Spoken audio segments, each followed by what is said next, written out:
What is the exemption policy between CMA and CA?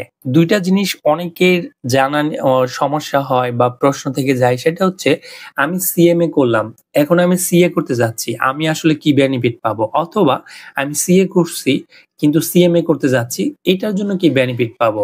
এটার একটা benefit আছে।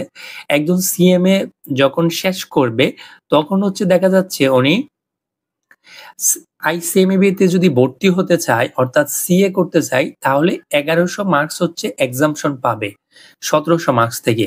আরেকটা ক্রাইটেরিয়া হচ্ছে আর্টিকেলশিপ হচ্ছে ২ বছর হবে।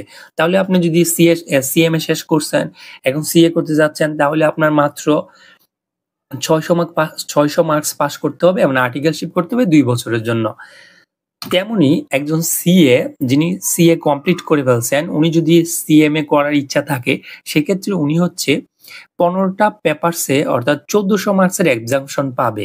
ওনাকে পড়তে হবে ৬০০ মার্কস। ওনাকে ৬০০ মার্কস পড়তে হবে। তাহলে দুজনের মধ্যে হচ্ছে একটা আন্ডারস্ট্যান্ডিং আছে। একটা প্রফেশনাল ডিগ্রি করতে পারা মানে এর সাথে রিলেটেড আরো একটা প্রফেশনাল ডিগ্রি করা যায় অনেক বেশি এক্সাম্পশন পেয়ে।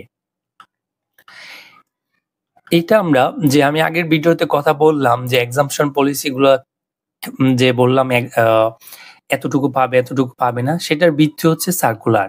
আইসিএমএবি এবং সিএ আইসিএমএবি দুজনেই আলাদা আলাদা সার্কুলার দিছে, যেখানে হচ্ছে আপনি উল্লেখ করা আছে যে আপনারা কিভাবে এক্সাম্পশন গুলো পাবেন। এখন যদি আমরা পরবর্তী স্লাইডে যাই, সেখানে দেখব